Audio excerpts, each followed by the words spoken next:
We need to come to terms with the fact that we are a product of our society and that it has a tendency to influence how we practice our religion.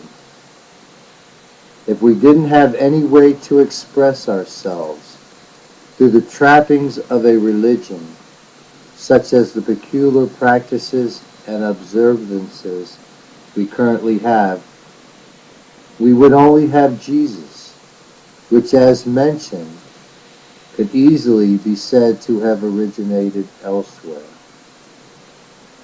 While a religion based only on Jesus may be enough for you to save you, it usually does not satisfy the need in most men to actively express himself through his religion.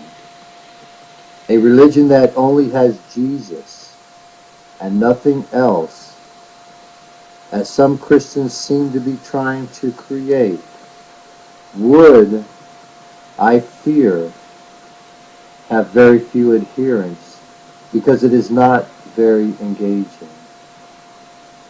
Therefore, there is something good that can be said for having such things as Christmas, the cross, saints, fasts, etc., even if their origins are somewhat questionable.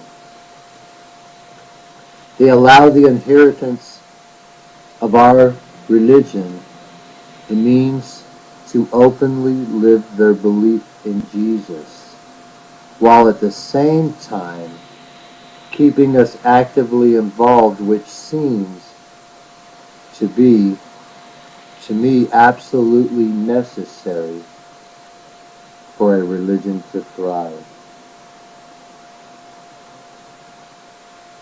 The more engaging a religion is in the lives of people, the harder it is to separate the people from that religion.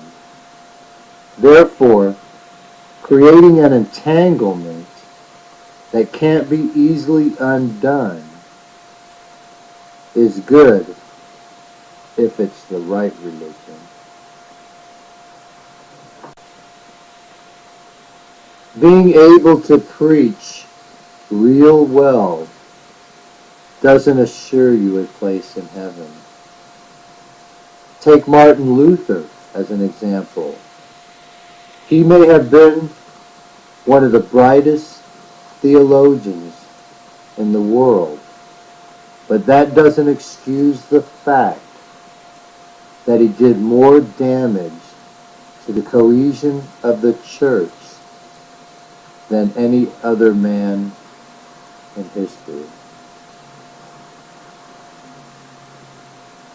Believers are to refrain from quoting Martin Luther. His words have strayed far enough away from the truth that he is responsible for the ruin of millions of hearers. I'm trying to remove his abominable, cancerous sin from the body of Christ. And I can't do that if you keep repeating everything he said as though he is still with us, even though he is dead. The babblings of Martin Luther have been used for over 500 years to overthrow the faith of some. And therefore, unless he was using a direct quote from the Bible, I do not want to ever hear his voice again.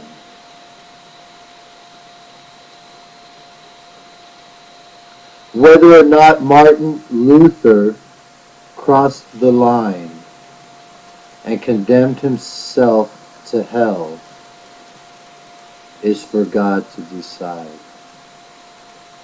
My opinion is that he did, since he never departed from his wickedness. They have always wanted separation of church and state. So let's give them what they want. From this point on, we are to never have anything to do with them again.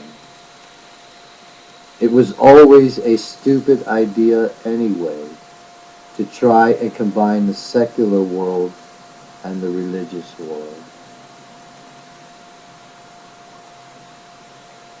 How did you get caught up in that ugly, prejudicial world of believing that Catholics aren't Christians and that Muslims worship a different God? You need to take a step back and look at what you're doing. You're hating on those who have the faith of Abraham. This ought not be.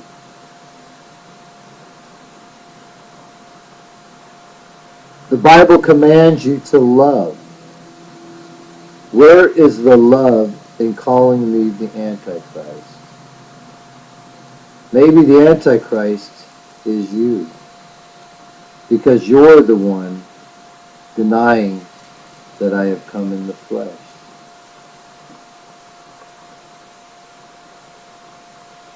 Because of Martin Luther, 1/3 of the stars that would have been part of the Catholic Church have been swept away because of what followed his antics. Don't you get it?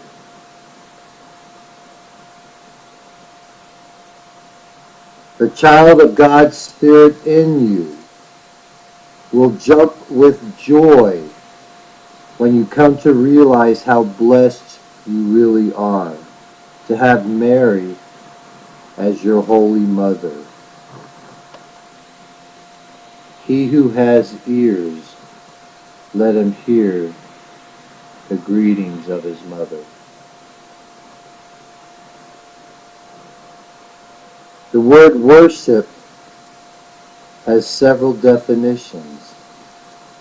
The worship we have exclusively for God is not the same reverence we give to Mary.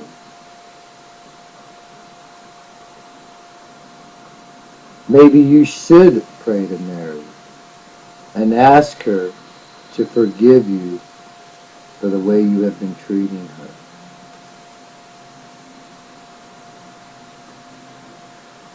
We need to desexualize nakedness so that it does not continue to maintain an unrighteous sway over us.